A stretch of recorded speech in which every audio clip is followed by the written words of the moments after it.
afternoon, ladies and gentlemen. I am Vaidehi Sharma, the moderator for this webinar. Welcome to the Bharti Airtel Limited and Bharti Hexacom Limited third quarter ended 31st December 2025 earnings webinar. Present with us today is the senior leadership team of Bharti Airtel and Bharti Hexacom Limited. I must remind you that the overview and discussions today may include certain forward-looking statements that must be viewed in conjunction with the risks that we face. Post the management opening remarks, we will open up for an interactive Q&A session. Interested participants may click on Raise Hand option on your Zoom application to join the Q&A queue. The participants may click this option during the management opening remarks itself to ensure that they find a place in the queue. Upon announcement of name, participants to kindly click on Unmute Myself in the pop-up screen and start asking the question post-introduction. With this, I would now like to hand over to Mr. Soumen Ray for his opening remarks. Thank you, Vaidehi. Good afternoon and a very warm welcome to all of you. I have with me Gopal, Shashwat, Akhil and Naval. I'll provide an update on our consolidated financials for the third quarter, post which I'll hand over to Shashwat to share highlights of our India business, including strategic priorities. We delivered another quarter of strong performance across India and Africa. Consolidated revenue came in at about 54,000 crores, growing 3.5% sequentially. Africa maintained its trajectory of solid performance with constant currency revenue growth of 5.8%. India, excluding passive infra, grew at 2.1% sequentially. India Mobile delivered another quarter of strong revenue growth. Broadband saw sustained growth momentum. IPTV is scaling up rapidly and powering our convergence strategy. Underlying B2B performance improved sequentially. Digital portfolio is on a strong growth path. More details on these pillars would be shared by Shashwat in his section. Consolidated EBITDA came in at over 27,700 crores, a growth of 4.2%.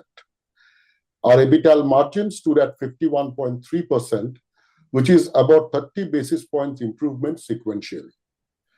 Operating free cash flow, which is EBITDA minus CapEx, was a strong 15,900 crores. CapEx for the quarter was about 11,800 crores. Our operational excellence continues to be driven by our focus on portfolio premiumization, disciplined execution, and tight control over costs through our War on Waste initiatives. India EBITDA, excluding passive infra, came in at over 18,450 crores, growing at 2.8% sequentially. EBITDA margin stood at 51.8%, again a 30 basis points improvement. CapEx for the quarter was at about 7,100 crore. Operating free cash flow, which is EBITDA minus CapEx, was strong at over 11,350 crores. Our consolidated net debt to EBITDA improved to 1.02, with India now at 1.38. Our strong balance sheet demonstrates prudent capital allocation, disciplined CapEx, sustained operational excellence. Continued focus on balance sheet improvement is recognized by leading global agencies with rating upgrade during the quarter. I'll now provide an update on our investments and synergies that we are driving across India and Africa. Our investments are directed towards growth areas to future-proof Airtel, as well as gold plate our infrastructure to make it best in class for the years to come. We will judiciously invest to improve our footprint on network sites as well as on transport. In addition, we are investing across digital portfolio. This combination will help us drive competitive and profitable growth to ensure prudent capital recycling in future. On synergies, we see significant opportunities between India and Africa that include, first, portfolio premiumization, second, accelerating digital and growth in B2B. Third, War on Waste, which is central to us running our operations. Lastly, we are excited about the impact of the group-wide synergies that are now coming to bear in stepping up our performance in Africa. A number of areas have been picked up in this effort. One such area, our entire tech stack, has now been deployed into Africa. This is helping sharpen our go-to-market capability, our secret sauce of Airtel, and leading to stepped-up revenue growth in Africa. We believe there is a lot more to do around this. With this, I'll now hand over to Shashwat for a detailed update on India business. Good afternoon, everyone. Let me share with you an update on ESG, then each of our business segments, followed with an update on our strategic priorities. Our ESG progress is being driven by the strategic use of technology and digital innovation, enabling more sustainable operations and greater efficiency. During the quarter, we solarized over 3,000 new sites, taking our total solar site count to 38,000. Today, I'll talk about the work our foundation is doing in providing access to quality education to underprivileged children. Over time, our focus is increasingly on digital inclusion across schools, helping bridge the learning and opportunity gaps for students who need it the most. 155 Satya Bharti schools are spread across 4 states and are reaching 36,000 students. Girls comprise about 51% of this enrollment. Through the Quality Support Program, we have reached over 4.2 lakh students in over 1,100 government schools across 12 states and union territories. The foundation is also partnering with the Niti Aayog and multiple state governments, supporting the Teacher Professional Development Program through the Teacher app. Additionally, the foundation supports higher education with reputed national level institutions and various scholarships. Lastly, we take pride in our transparent disclosures and high standards of governance, including ethics. Moving to a quick update on our businesses. Overall, our strategy of portfolio premiumization and execution rigor is delivering consistent performance. We continue to invest strongly on strengthening our networks, adding about 11,000 5G sites in the quarter. We now cover about 74% of population with 5G. Our step up on fiber deployment continues strongly. We rolled out over 11,000 kilometers of overall fiber and added about 2 million fiber home passes in the quarter. In mobility, we added 4.4 million revenue earning customers and 5.2 million smartphone data consumers during the quarter. ARPU came in at 259 rupees, led by our continued efforts on premiumizing and improving our portfolio mix. Postpaid net adds came in at 0.6 million. International roaming is emerging as a focus area where we see a large growth opportunity. We continue to simplify our offering while enhancing our value and experience. Our efforts are yielding strong outcomes in international roaming revenues, and they're growing at over 30% year over year. I want to emphasize that in the absence of tariff repair, we will continue to sweat ARPU growth, leveraging feature phone to smartphone upgrades, prepaid to postpaid upgrades, data monetization, and our international roaming services. Our 5G expansion is progressing as planned. I will delve deeper into in a bit. We ended the quarter at 181 million 5G customers. Our share in 5G shipments is seeing sustained improvement. 5G handset penetration continues to grow, and over 90% of our total smartphones today come in as 5G. On broadband, we delivered another strong quarter with our highest ever quarterly net adds of 1.2 million customers. We have crossed 13 million installed connected homes customer base. FWA continues to expand addressable market for us, and we are deepening our supply footprint with FWA. This is reflected in strong momentum in FWA customer base, which now stands over 3 million. On digital TV, we added 73,000 customers during the quarter. The DTH industry continues to face macro headwinds. We are prioritizing profitable growth here. At the same time, we are seeing a very strong traction on our IPTV offering, which is driving strong momentum in customer growth. Moving to Airtel Business, its revenues came in at 5,350 crores, growing 1.5% sequentially. Our order book and funnel is strong. During the quarter, we secured multiple deals on connectivity and adjacencies, including Airtel Cloud, cybersecurity, and IoT business. Nextra is seeing strong growth, led by capacity augmentation and customer wins.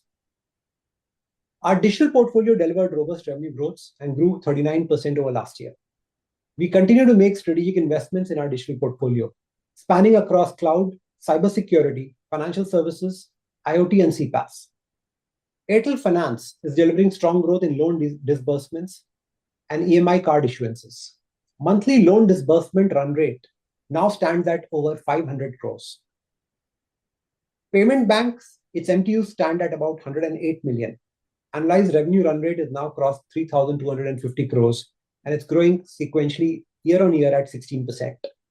Deposits remain strong at about 4,300 crores, growing 28% over a year. Let me now provide an update on our strategic pillars. First, our diversified and resilient portfolio.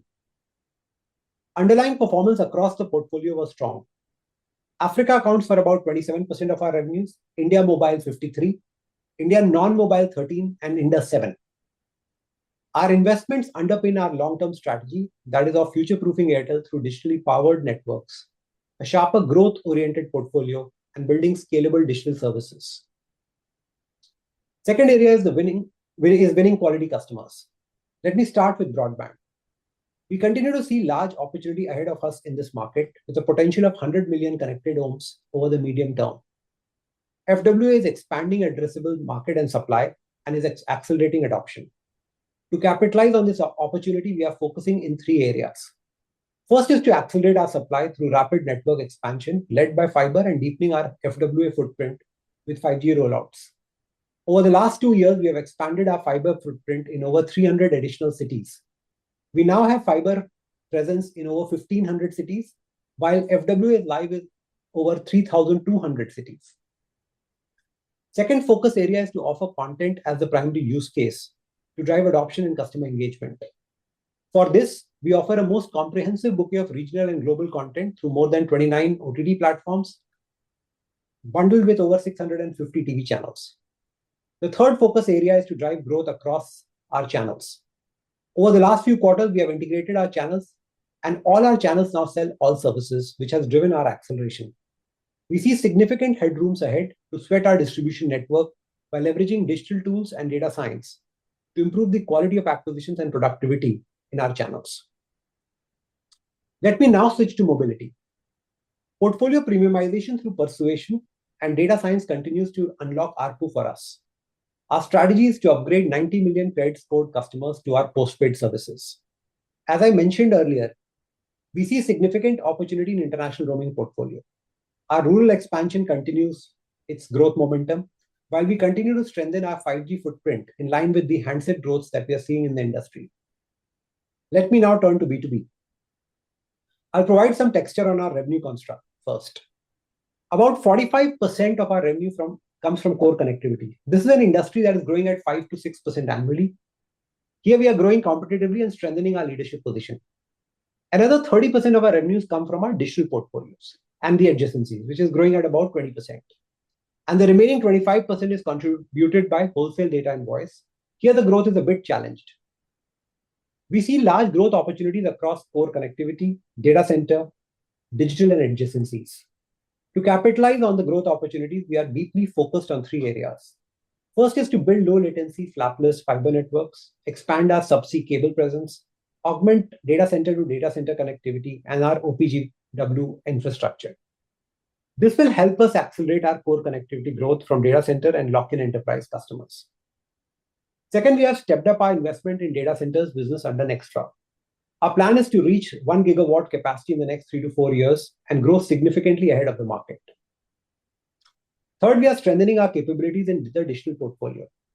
This is a portfolio of cloud, IoT, cybersecurity, CPaaS, and SD-WAN.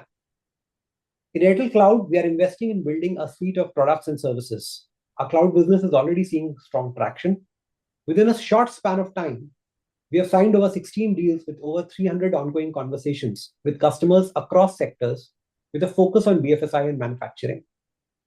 Our digital stack, where our engagement with existing customers are getting deeper, and we have conversations with multiple potential customers that are at advanced stages. The third pillar of our strategy is the obsession to deliver brilliant customer experience. Delivering an exceptional customer experience remains paramount for us. Our digital experience layer, powered by Converged Data Engine, is driving greater velocity in our ways of working and enabling deeper customer engagement. This continues to be an underlying driver of consistency in our performance. We have made significant progress in enhancing network performance with digital tools and data science. We have now rolled out 5G standalone pan-India on both FWA and mobile services. Most of our FWA customers across circles are now on 5G standalone network, experiencing superior uplink speeds. The mobile customer base is transitioning in a phased manner to SA, keeping customer experience in mind. As stated before, we will continue to run both SA and NSA modes of 5G for our mobile customers based on their handset readiness to deliver optimum experience. To drive our next leg of growth, we are also stepping up investments towards building further resiliency in our transport network and also in modernizing our overall networks. Our incremental spends will be directed towards growth areas, including acceleration in data centers and some pullback of 5G capex with growing device adoption. This we see as a critical step to future-proof our seamless experience to our customers and unlock growth potential. The fourth pillar of our strategy is to build and leverage our digital capabilities. We are now embedding AI at the center of everything we do, marking a clear shift from experimentation to scaled up and business-wise deployment. For us, AI is anchored on 4 core objectives. The first is to accelerate revenue growth through persuasion and precision-based targeting for our customers. Second is building differentiation in our products and offerings. Our industry-first AI-powered anti-spam solution continues to deliver significant relief to our customers. Since its launch, it has identified over 71 billion spam calls, 2.9 billion spam SMS, and blocked over 7 lakh fraudulent links. We continue to add features to our anti-spam solution, and you will hear more on this in the quarters to come. Third is to drive operational excellence through AI and lowering costs and improving productivity. And the fourth area is to help elevate our customer experience with proactive fault management and self-healing network tools. Our AI models are continuously evolving and generating deeper insights, fundamentally reshaping our ways of working. Let me share a few examples first. Today, AI dynamically optimizes power for our radio layers based on real-time traffic through an automated cell wake and sleep cycles powered by intelligent traffic profiling, leading to significant cost savings without any human intervention. Our capacity planning for new rollouts is now deeply backed by data science, enabling precision in decision-making. This is reflected in our cost-effective rollout expansion that we have done of over 45,000 rural sites. Nearly 70% of all our customer calls are today handled by self-serving voice bots, significantly improving customer experience, service quality, and frontline productivity. The fifth and last pillar of our strategy is war on waste. We continue to de-average our costs to identify and eliminate wasteful spends. We are leveraging AI and digital tools to amplify our efforts and drive sustainable savings. A prime example of this is our site running cost, which has declined by over 6% in last 4 years, despite accelerated rollouts and addition of new technology layers. So to sum up, overall, we delivered another quarter of steady performance, underpinned by strength of our diversified portfolio and razor-sharp execution. We see significant growth opportunities in ARPU-led growth, postpaid, broadband, and B2B. Our investments across the portfolio are focused towards unlocking these opportunities and the new bets to future-proof Airtel. Digital acceleration and AI adoption is central to our strategy. Our balance sheet strength underscores our disciplined capital allocation, focus on deleveraging, and sustained operational excellence, creating a solid foundation for future growth investments. With that, let me hand it over back to Vaidehi for the Q&A session. Thank you very much, Rashwat. We will now begin the Bharti Airtel Q&A interactive session for all the participants. Please note that the Q&A session will be restricted to the analyst and investor community only. Due to time constraints, we would request if you could limit the number of questions to 2 per participant to enable more participation. Interested participants may click on Raise Hand option on the Zoom application to join the Q&A queue. Upon announcement of name, participants to kindly click on Unmute Myself in the pop-up screen and start asking the question post-input. Participants are requested to limit their questions to Bharti Airtel till 3:30 p.m. as the management will start the Q&A discussion on Bharti Hexacom from 3:30 onwards. With this, the first question comes from Mr. Manish Adukia. Mr. Adukia, you may please unmute your side, introduce yourself, and ask your question now. Hi, good afternoon. This is Manish Adukia from Goldman Sachs. Thank you so much for taking my question, and Shashwat, congratulations on your new role. Couple of questions. First, when I look at, let's say, your wireless business, I think for the first time since before COVID or for the last 5 or 6 years, your revenue growth has fallen to below 10%. And while we do see the evidence of premiumization in terms of data or postpaid subscriber ads. The fact is that as the base becomes larger, their ability to drive growth probably ends up becoming smaller and smaller. So in that context, and I know you've talked about tariff repair in the past, but till what extent would you be okay for your revenue growth to decelerate before you take a view that you definitely need to, take the first step from a tariff repair perspective? And without that, how are you thinking about revenue growth potentially accelerating in the foreseeable future in that segment? That's my first question. Thank you. So maybe I'll take that. I think, yes, there has been, Manish, an overall sort of softening in market growth on wireless. I think that's been the case for the last couple of years. Market growth in wireless has been averaging about 6%. And, if you strip out tariff repair, the drivers of premiumization continue to be the same as we've always seen, which is the feature phone to smartphones, prepaid to postpaid, data penetration, international roaming. So all of that remain intact. I think we have to find more creative avenues to continue to push on ARPU, and I think that's really the effort of the company in the absence of tariff repair. Yeah. And sorry, just to probe a little bit deeper on that. So when you say creative avenues, do we have something on the horizon, or is it like still too early? I mean, experiments are always ongoing, Manish. So, we keep trying out stuff, and we have A/B testing that happens across geographies. So that's something that I think the team is looking at. Got it. Thank you. Second set of question, just on CapEx, if you can just provide an update. I know on the previous earnings call, a fair bit of discussion happened around data centers. And of course, since then, the world at least on AI has continued to move rapidly. Any update on your data center ambitions, updated CapEx plans? And in that context, if also you can help us understand the rationale for calling the remaining amount of the rights issue and what drove that. Thank you. Yeah, I think let me take the second part first, Manish. I think, we've already sort of, given that there was a time frame of 3 years, which is now over, we had no provision to foreclose the call on the rights issue. So we've called it. The deployment of these funds will clearly be done to ensure, long-term value creation. And that's really how we will approach it. As far as CapEx is concerned, I've always, mentioned that, we've seen in the last couple of years moderation in radio CapEx, step up in homes CapEx, step up in some of our transport CapEx. But I think one of the places that we are not particularly satisfied about is the fact that our data center market shares are quite low. It's a very fragmented market, and we are about 12% market share on the overall data center market. We have about 120 to 130 megawatts of power.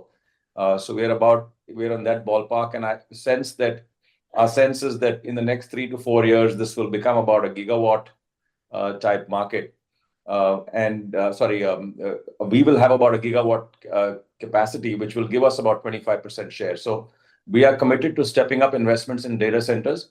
I think at this point in time, I can't give you a CapEx guidance, but clearly you will see us investing more and more behind data centers. I think there's no question about that in my mind. Thanks a lot. Maybe just one last question if I can sneak in. The AGR issue just doesn't seem to go away. And now with Vodafone Idea having gotten this AGR relief and your own AGR payment starting in March, which is about $1 billion. And you obviously also have recurring spectrum payouts, which Vodafone Idea has gotten converted into equity. So I think in that context, how are you thinking about your repayment liabilities to the government of India, both for AGR and spectrum? I mean, what do you think are the likely potential outcomes or scenarios through which maybe you also could have a lower cash flow payout or pressure from these two, both spectrum and AGR? If any thoughts there? Thank you. We have written a few letters to the DoT asking for clarification and basically requesting parity on the treatment of the AGR dues. We are yet to hear from the DoT. Once we hear from the DoT, we will then decide what our next steps are. So I think that's all that we have actually information on the AGR. These letters have already been sent, and we're awaiting their response. Got it. Thank you for taking my questions. All the best. The next question comes from Mr. Piyush Chaudhary. Mr. Chaudhary, you may please unmute your side, introduce yourself, and ask your question now. Yeah, hi, good afternoon. This is Piyush from HSBC. First question, again, just on the capital allocation strategy and the use of money which is coming from the rights issue. Given, free cash flow is improving and deleveraging is also happened, is there a probability that we can also think of a special dividend or stepping up meaningfully on the dividend? If you can share, some light on this. Secondly, just on the data center business, Singtel has announced to acquire stake in STT GDC earlier this week, which has also a good footprint in India. Could there be opportunities for Airtel and STT GDC in India to partner together and accelerate the pace of DC rollout? Is that something which is possible? Yeah, thank you, Piyush, for both those questions. I think I think we have always mentioned that as far as dividend is concerned, we will see a progressive dividend policy. You've already seen that play out over the last couple of years. You will continue to see that play out. And I think the rights issue has really nothing to do with that at this stage. The rights issue was a call because, as I mentioned, we didn't have an option to foreclose it.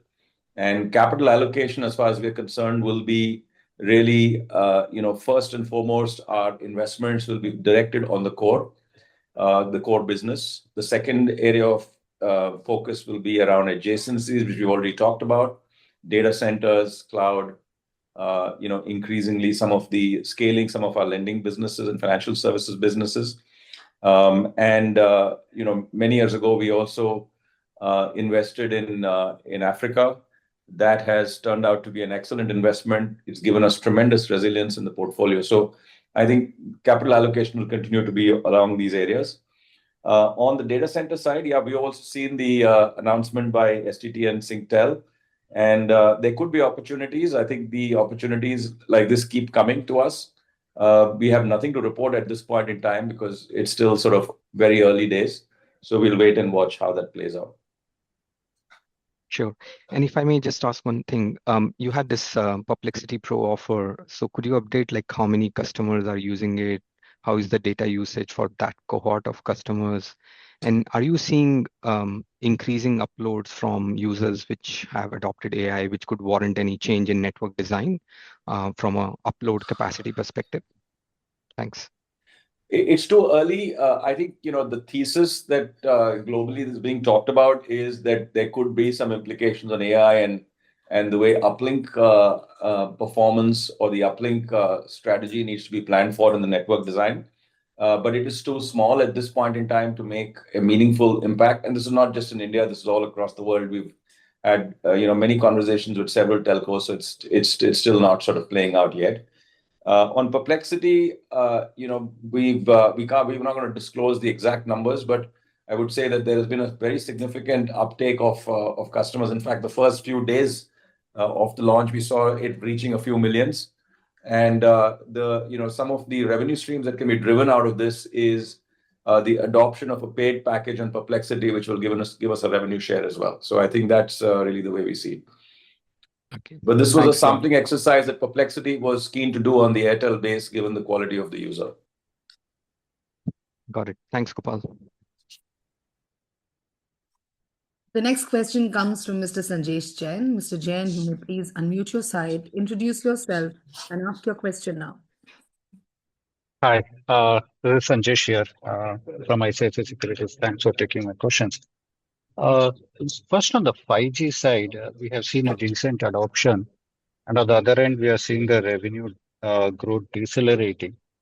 Can we think of a more differentiated pricing between the 4G, 5G? We know that we start with 2 GB, but that's only 50 rupees kind of a premiumization. Anything there are we thinking in terms of accelerating the 5G pricing faster than the 4G? That's number one. Number two, I think 5G also gives us an opportunity to provide a differentiated priority-based services because it gives a spectrum slicing kind of a capability.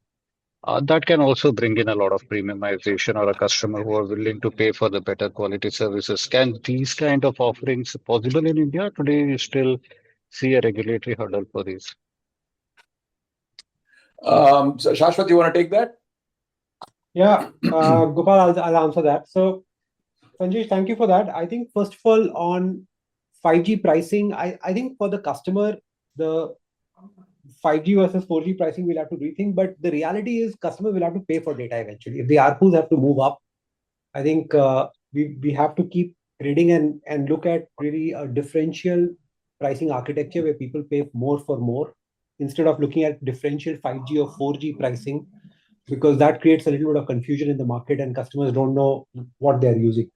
So I think that pricing repair and architecture discussion that we have had is still playing out, and I think we need to do a lot more on that side for getting ARPU growths. Having said that, the new capabilities on 5G, which is linked to slicing, network on demand, or other advanced features, are very much becoming a reality. I think they are lighting up as capabilities across the world, and it's ready for India as well. So you'll see this movie play out in the next few quarters. But we are not testing any of those today live in some of the market to see is it really a feasible option. We are not in market, but the capabilities are in our labs, etc. Are pretty much we have them with us. It's a matter of time. And on the regulatory hurdle, do you see any regulatory hurdle there, net neutrality or any of those issues cropping I up? think this is, Sanjesh, this is a standard feature of 5G technology all over the world. So, we've seen, or let's say, some part of 5G technology around this SA network. We can also do it on NSA, but largely on the SA network.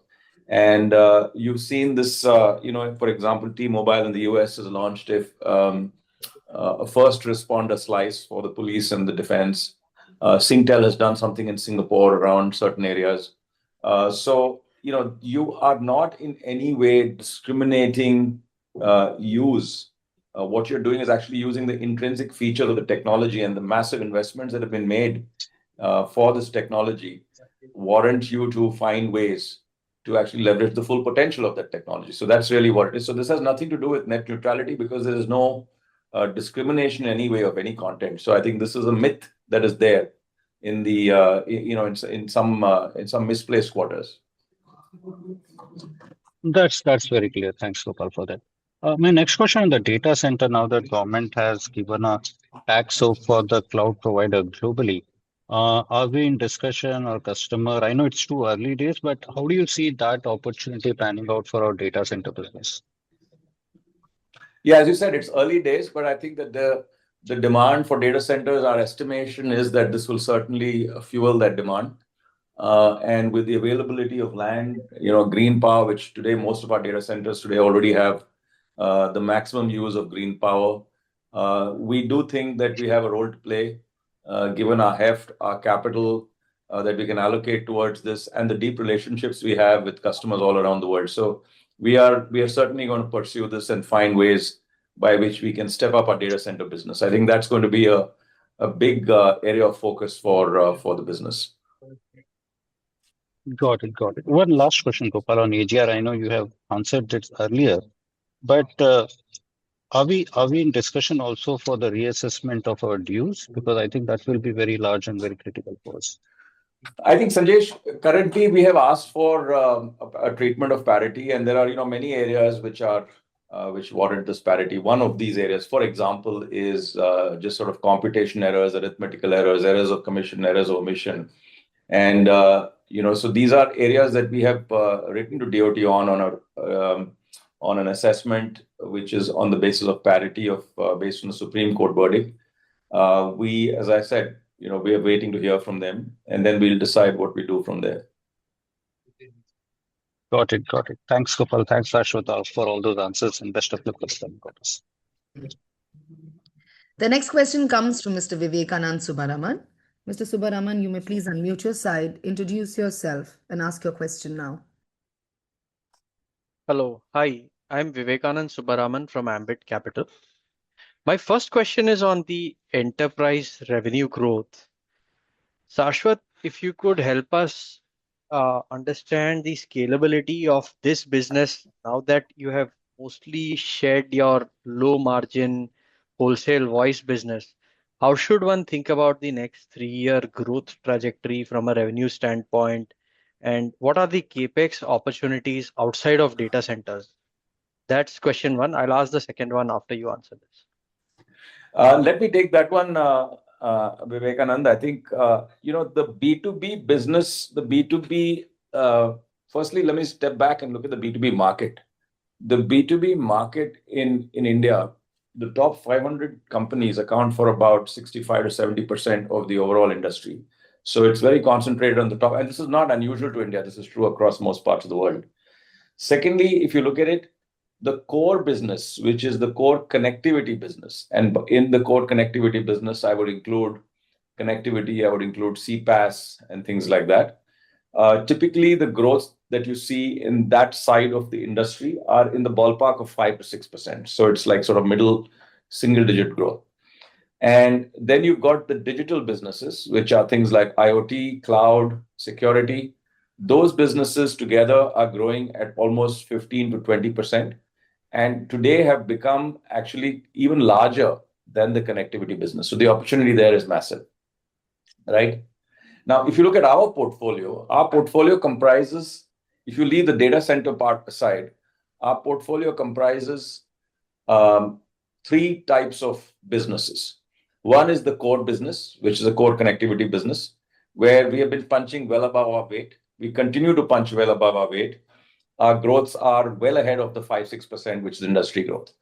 The second component of this business is the digital side of the portfolio, which is really our cloud, cybersecurity, our IoT businesses, which are now growing at about 30%, but need to accelerate further because that market is very large and we have small shares in it. And the third component of the business is commodity businesses, which are, one was the low margin business, which we shed. The other is stuff like incoming voice, which is international termination, some commodity messaging businesses. These are more or less flat. And one of the challenges or one of the jobs to be done for us is to retool our portfolio at an accelerated pace and grow the whole of the parts that are really growing rapidly, which is the digital businesses as well as the core, while managing the fact that the commodity businesses are not growing.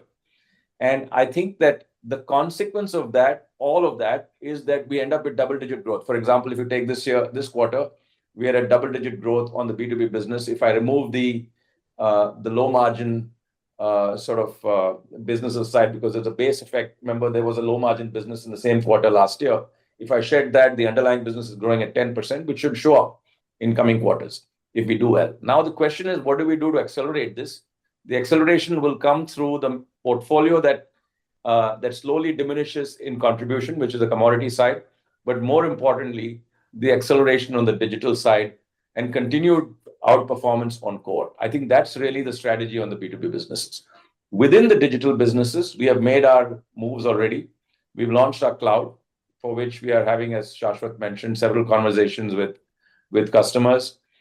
We've got our IoT business, which has been doing exceedingly well. Our security business is now growing strongly, both our SOC as well as the partnerships that we have assembled. And all of these businesses need to grow much faster. In IoT, we have done exceptionally because there we have very, very leading shares, and that business has done really well and continues to do well. Thank you, Gopal. Very helpful. Just one follow-up here. You mentioned about the conversations that you are having with several customers on the cloud side. Now, the wins that you showcased recently on Xtelify Cloud were telco clients. Are you also in conversation with non-telco clients who could perhaps leverage on some of your solutions like Xtelify Work? And how likely are you to be able to win over business from those customers? And lastly, in this context, who are you competing with? So, I think you are mixing up two things, Vivek, and I just want to clarify. The cloud business is an India cloud meant for domestic enterprises. The conversations that I talked about, the 16 odd deals that we've signed, the multiple, couple of hundred conversations that are on, is amongst domestic enterprises. It's nothing to do with telco solutions, right? So that is one business. The other is our digital platforms, which we are taking globally to other telcos, because those are telco platforms, and we're taking those aside. There, we've won two deals, one of which is now getting much deeper, where we're actually winning repeat businesses across a bunch of things that we've already done. The second is that we are in the final stages with another couple, and we are having conversations with many more. So that is a very different business. These two businesses are not together. Both happen to run on the cloud, but one is a software business, the other is a cloud. Thank you, Gopal, for the clarity. My second question is on your portfolio. What are the strategic actions that one should expect from your portfolio, given there was a lot of activity in the last 1.5 years in this regard? You increased shareholding in Airtel Africa meaningfully. Indus has become a subsidiary, and you may also have more plans in the next 3 years. If you can outline that, it'll be great. Thank you. I think it's premature for me to outline that in specific terms, but all I would say is that Africa has been a phenomenal investment for us. I think the reason that we stepped up our investment in Airtel Africa is simply because we thought it was an undervalued asset.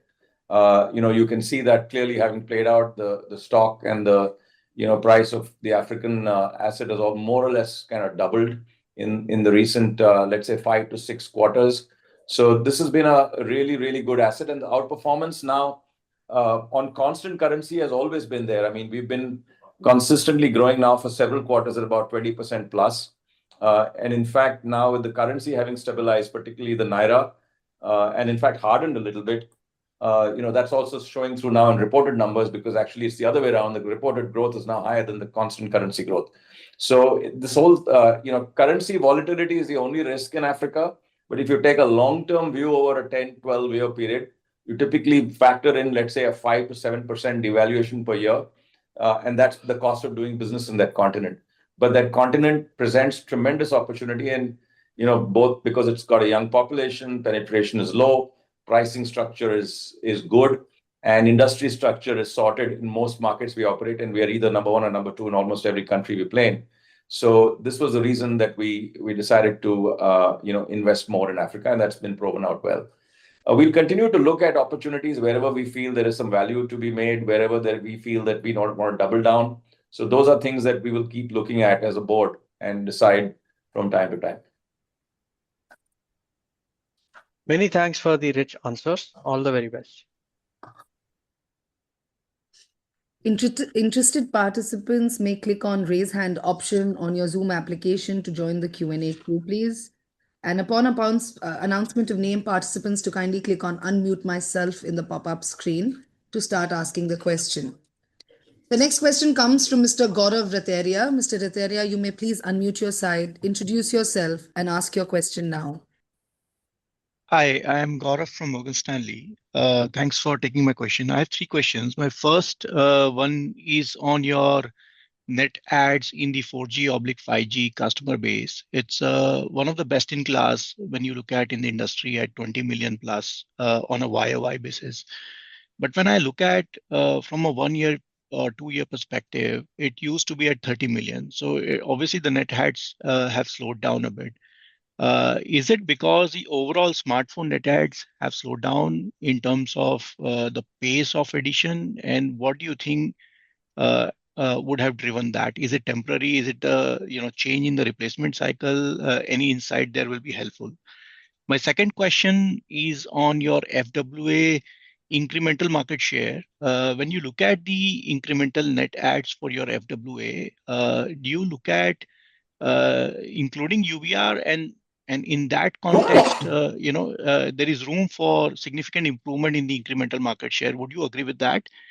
And the last question is on CapEx. 2022, we used to be around 20,000, 22,000 crores of CapEx, which we stepped up for the rollout of 5G. And then that number went up all the way to 28,000 to 34,000 crore in that range for last 3 years.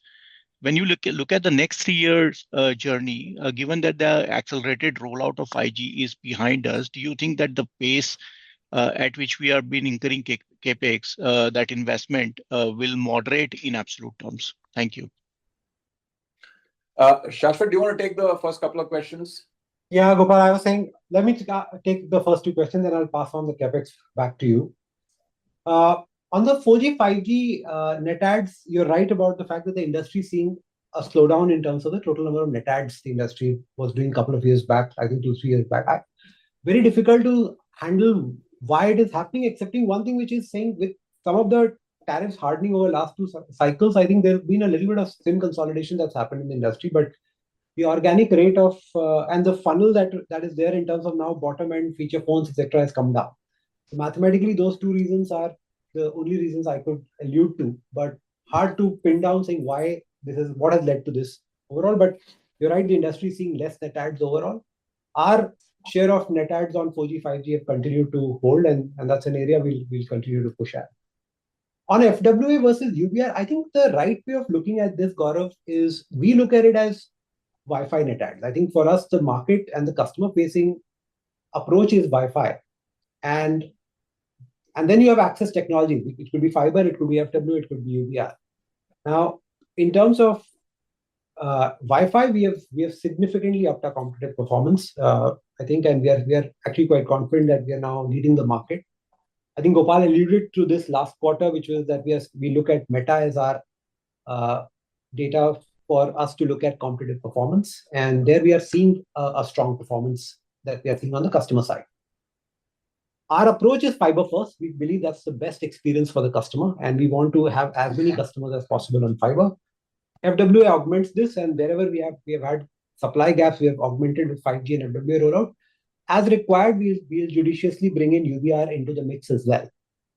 But that's how we look at it. So I'm not looking at incremental market share on FWA and UBR and separately in the way we look at the business. On the capex, Gopal, I'll leave it to you. Yeah, on capex, I think yes, you're right.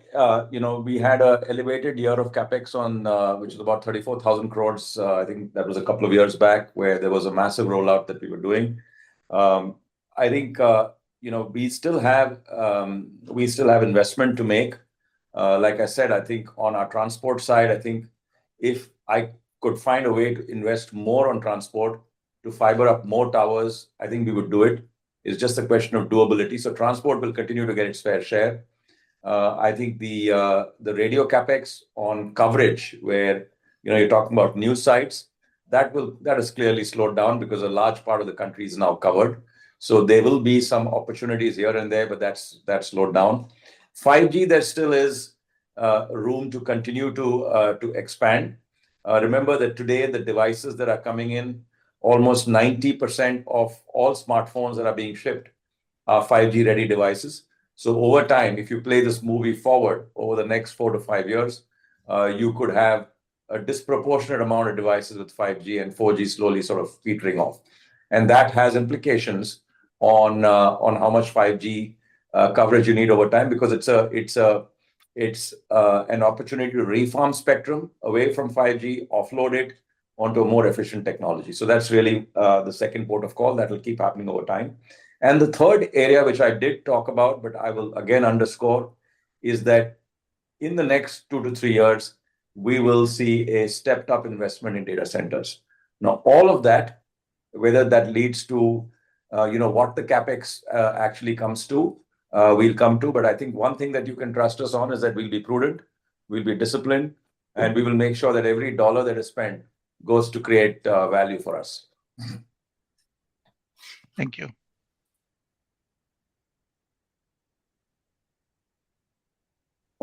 The next question comes to Mr. Pranav Kshatriya. Mr. Kshatriya, you may please unmute your side, introduce yourself, and ask your question now. Hi, thanks for the opportunity. I'm Pranav Kshatriya from K Global. My question is with respect to the capital structure of the company. If you look at the balance sheet, I think it has never been this good. Only basically 1x net debt to EBITDA. For an optimal capital structure, can be anywhere between 2 to 3 times net debt to EBITDA. So clearly there is at least 1.5 lakh crore to 2 lakh crore kind of capital which is available. You talked about data center rollout. Do you think that is where you can possibly look for some inorganic opportunities, or you think there could be some return of capital which is possible? How do you think we should look at the capital structure of the company over next 2 to 3 years, given strong cash generation? And even if you talk about accelerated capex, that will not really suck up so much of capital. So that's my question. Thank you. Yeah, Pranav, this is a very good question. I think this is, on leverage. Airtel is now one of the lowest leveraged telcos globally within the industry. In fact, the external net debt, if you take the external net debt without the finance lease obligations and without the DOT debt, which is almost like think of the DOT debt almost like um, an annual payout based on of a right to use. So it's not even a debt, and in a way, it's just a right to use kind of a debt. So if you remove the finance lease obligations and the DOT debt, the external net debt is almost down to nothing, right? So, and I think you are absolutely right in the way that you are looking at this issue. And for us, I think we are constantly looking at what we can do to step up investments in order to drive growth. Data centers is clearly a play that we want to be large on. Obviously, we will be keen to look at where there are opportunities to consolidate a fragmented industry. It's got to be at the right value. It's got to be done with the right kind of partner. So that's something that we will certainly look at.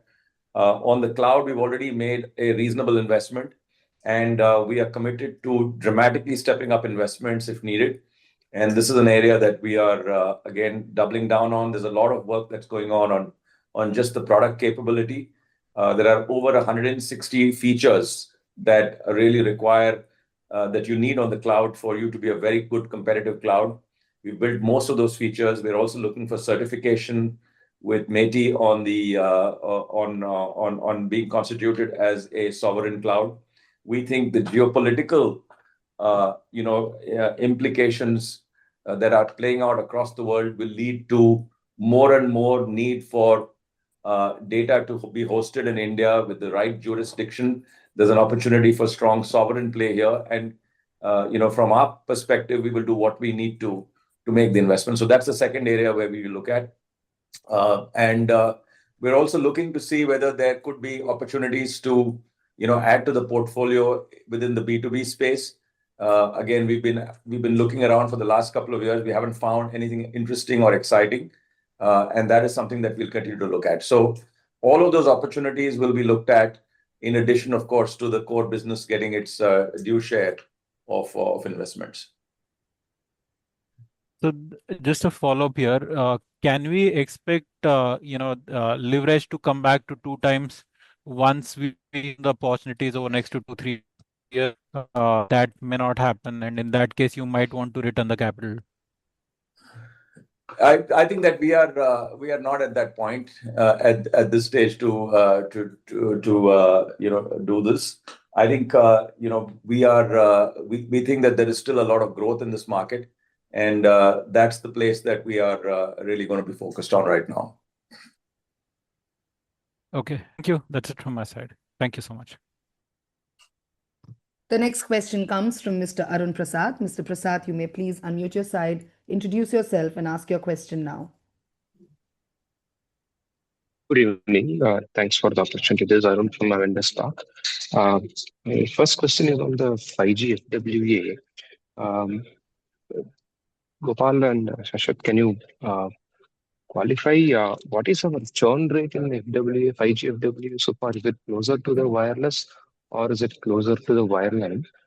And also, we have also spoke about eventually the upgrading the 5G FWA homes to the connected wired homes. Is there any progress on that front? That is my first question. I think we don't disclose the churn by this. I think the churn that we look at is an overall churn. Obviously, we de-average this and we look at it in a granular way and see where the opportunities are. I think in the past, as we started with FWA, we did see modestly higher levels of churn because it was being put in the wrong places where we didn't have the right experience. I think those problems are now getting behind us. Theoretically, you should actually see a much lower churn on fixed wireless access because there is no fiber, there's no cut, there's nothing. I mean, once you put the radio up there, it should be working unless there's a capacity problem at the radio end on the site. So that's the theory. I think the thesis always is to actually shift fixed wireless access to fiber. That was really the original plan. In fact, a lot of our fiber planning that we do is a function of the total amount of smartphones in a specific polygon. We divide the country into 1 million micro markets. We look at the polygon and see where are the smartphones and where do we need to deploy fiber. And of course, if you've got fixed wireless access, then clearly that becomes the first port of call to put in fiber. The only constraint that we will have to deal with as we make that shift from fixed wireless access to fiber is that in some cases you may need to go back into the customer's home for some wiring to be done, because where you put the router for the customer, the terminal box for the customer may be slightly different from where the fixed wireless access CPE is actually deployed. So that's the only thing that we will need to sort of deal with, but we are not at that stage right now. I think that if we find the right proposition, I have no doubt that we'll be able to translate and move some of those fixed wireless access customers to fiber, because our strategy is to actually then take that same fixed wireless access and then deploy it elsewhere. But we're not at that stage right now. Right now, it's still very much a land grab phase. That doesn't mean our network requirements, because we are still largely dependent on FWA, and as this FWA's customer base scales up, do we see a scenario where we need to step up, say, investment in infill towers or additional spectrum to service these FWA customers? No, we're not at that stage at all. I mean, the amount of headroom for supply is very high. And don't forget, we are rolling out 2 million home passes a quarter. So fiber home passes a quarter. So we are really stepped up on our fiber home passes every quarter. And, we are trying to see, can we do more of this? And at one day, today, the total number of broadband homes are about 45, 46 million. One day, not in the very distant future, could be about maybe 4 years or 5 years, this will be 100 million. And our effort is, to try and get fiber into every nook and corner in this 100 million homes, so that increasingly you have more fiber, because that's the best way to deliver home broadband. Upon my second question is once again on the capital allocation capex. You see, we are on track to almost generate 50,000 crores of free cash flow from India business. This after considering our normal capex across wireless, wireline, and enterprise. And even if we consider the data center scaling up from current 150 megawatt to 1 gigawatt hour, it's still our 1 year equivalent to 1 year of our free cash flow. So question is, are we running out of avenues to invest these kind of a huge cash flows every year? The problem typically faced by the telcos in the developed markets. Are we getting into that zone? Can we step up our investment profitably in other adjacent areas? Yeah, it's a good question. I think it's a good problem to have. Like I said, I think there are 3 ports of call right now. One is data centers, the second is cloud, and the third is opportunities in financial services. This is one of the reasons that we have put in place a succession where Shashwat runs the India business, and I have a little more time to actually look at some of these areas, is really the deployment of this for growth. So this is an area that we will certainly be continuing to look at, but it's a good problem to have. Right. So that means more inorganic kind of opportunities only there for this? I don't have an answer to your question right now. Okay. Other than the things that we're already clear about. Okay, all the best for getting out, Gopal. Thank you. Thank you, everyone. I would now like to remind the participants to stay connected on the call for the next session on Bharti Hexacom. With this, I would like to pass over to Shashwat for his closing remarks for Bharti Airtel. Thanks, Vaidehi. I want to thank everyone on the call for joining the earnings call. I think it was a very, very interactive and perceptive questions, very interactive session. Thank you all, and I'll see you next quarter. See you. Thank you, Shashwat. With this, I would now like to pass over the call to Mr. Somin Ray for his opening remarks on Bharti Hexacom performance.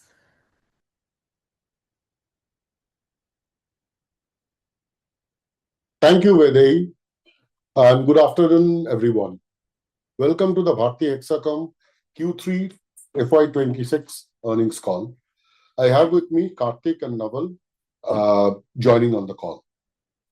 We delivered yet another quarter of consistent performance with revenue of about 2,360 crores, growing about 1.8% sequentially.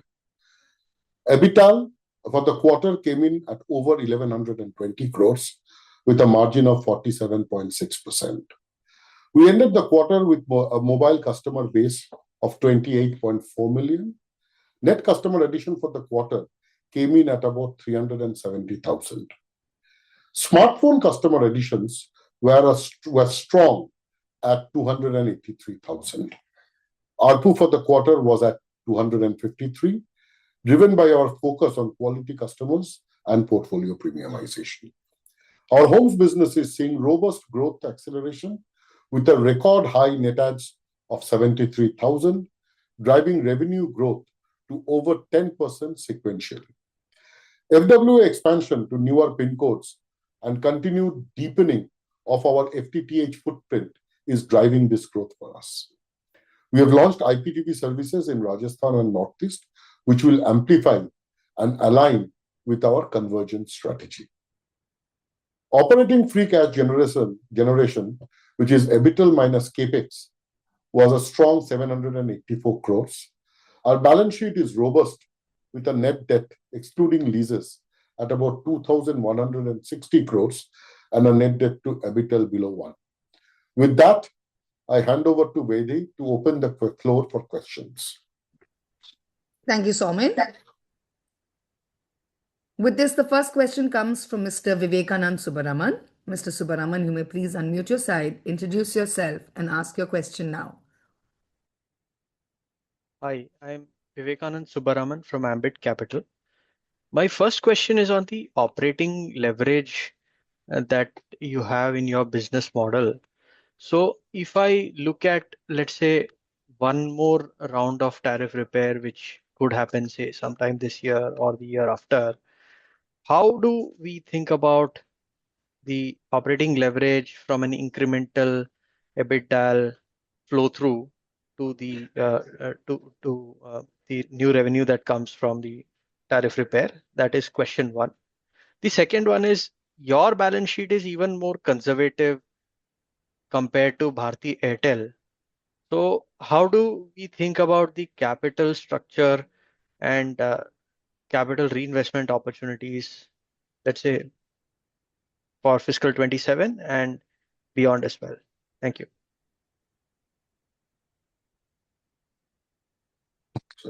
Thank you, Vivekanand. On the first question, which is around operating leverage, there have been past tariff increases. Unfortunately, in this industry, we have tariff increases which happens after long durations. Of course, our ARPU continues to grow through the various tools that we have, like premiumization, interventions, upgrades, and so on and so forth. However, there is also a cost creep which happens due to inflation, part of which is negated by our war on waste initiatives. So I think you should look at it not as a point in time, but as a trailing thing, wherein costs will keep growing and we will try to optimize on how we can increase our ARPU to minimize that impact of cost increase. And when tariff comes on a big bang way on a certain day. So on that day, yes, there is a flow through. However, we must also remember in the last two tariff repairs, we have seen market consolidation and so on and so forth. So there will be those things, and some of those consolidations come back. There is continuity impact. So I don't think the answer is so simple that if you take a 10% tariff repair, 10% of your revenue minus license fee will flow to EBITDA. Part of it will go to negate the cost creep. Part of it would also be impacted through customer base adjustment and continuity and so on and so forth. But yes, if you were to ask me ceteris paribus on the day, if a customer recharges at a higher tariff, does that flow? Yes, it flows, because there is nothing else in terms of cost that has gone up on that day, except for variable cost, which is essentially a bit of selling and distribution and license fees. On your second question, yes, it is a pretty robust balance sheet. And I'm sure that the board will look at it and evaluate as to what is the best way to deploy. Remember, we have just started the journey on homes. And both these two places, I think there is a huge play for FWA. Both are difficult terrains. Fiberization is a challenge. 5G handset penetration is increasing, and my 5G coverage will also keep increasing. So FWA becomes a very viable solution. And hence, you may see, driven primarily by the homes, FWA-led Wi-Fi penetration in these two circles, asking for bigger capex. But your point is absolutely valid, and I'm sure the board will look at it in the light of what can be done with the solid balance sheet that is there. Thank you. Thank you, Soumen. Just one follow-up. The absolute capex has been falling since FY24.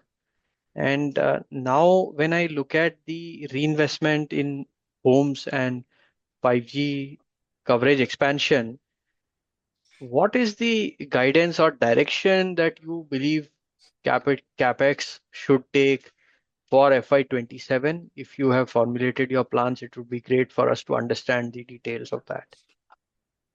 So Vivekanand, of course, I cannot share with you what is my capex guidance, because as a rule, we don't give guidance. But let me put it in this way. This is the company which has a very strong balance sheet and will not shy away from putting investment where growth is required. So if I were to answer you, if we find, let's say, a new urban periphery coming up in one of the cities, in any of these, we will immediately put up sites over there.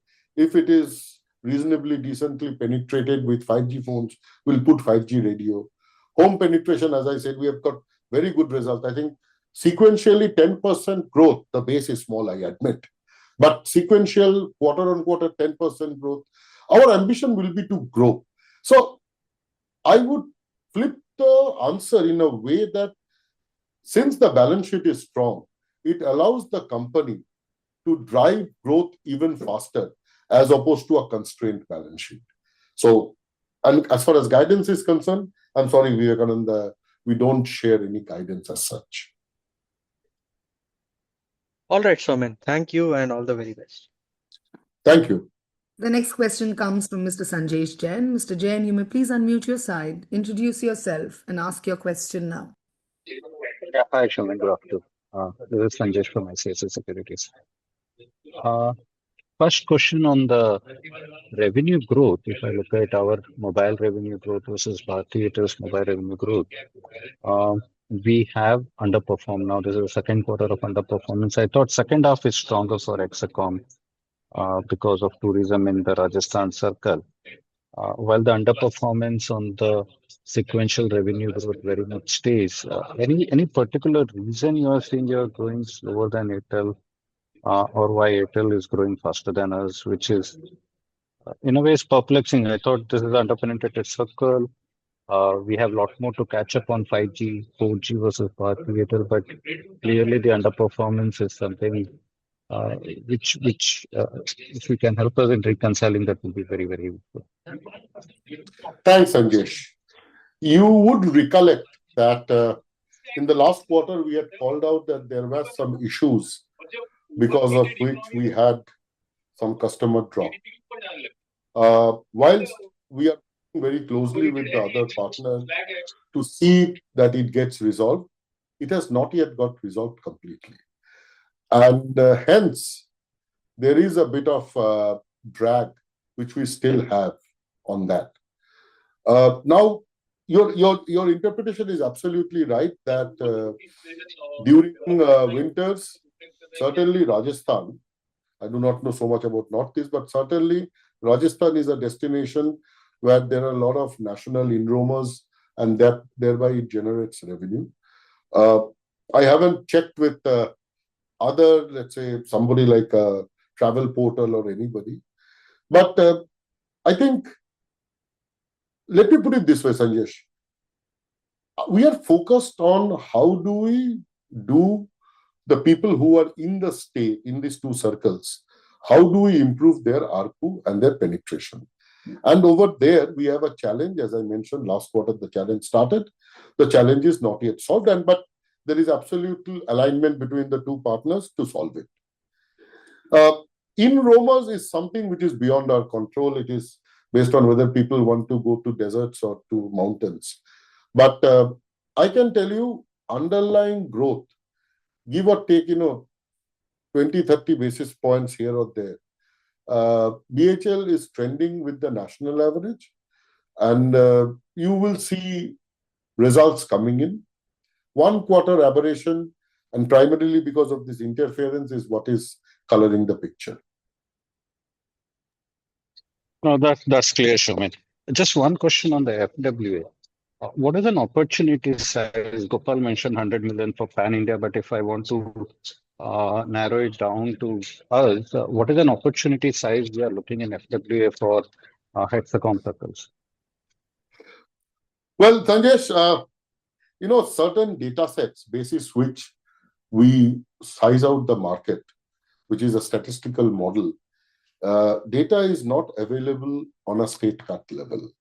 So I can hazard a guess, but I would say if you look at India, the number of households is about, give or take, anywhere between 250 to 300 million.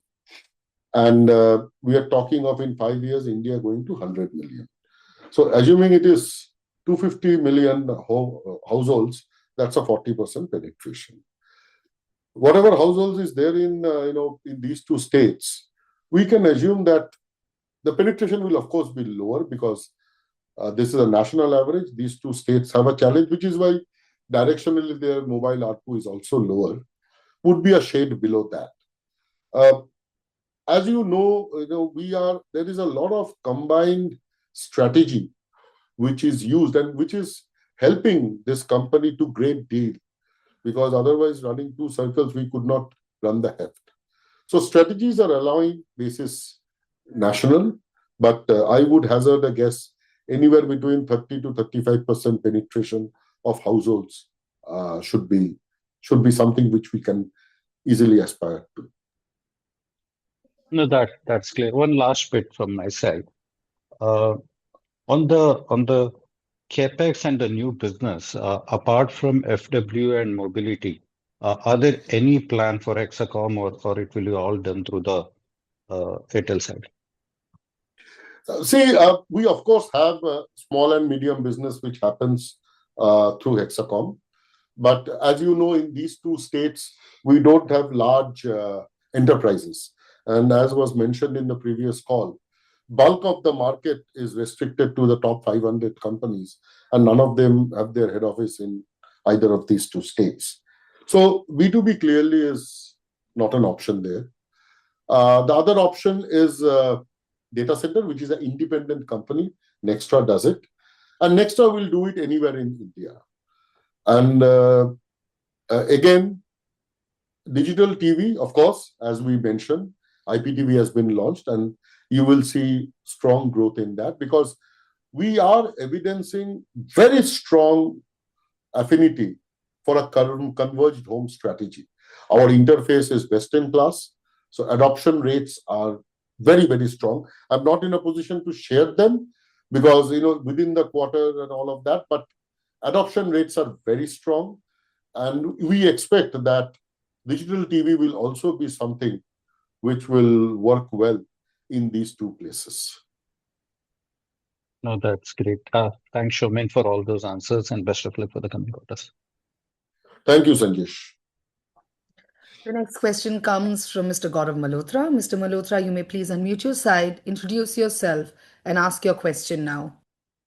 Yeah, hi, this is Gaurav from Axis Capital. So, I mean, just a couple of questions. If I see the bump up in homes capex for Hexacom versus Airtel, right? Obviously, there's a big increase for both, but Hexacom is especially quite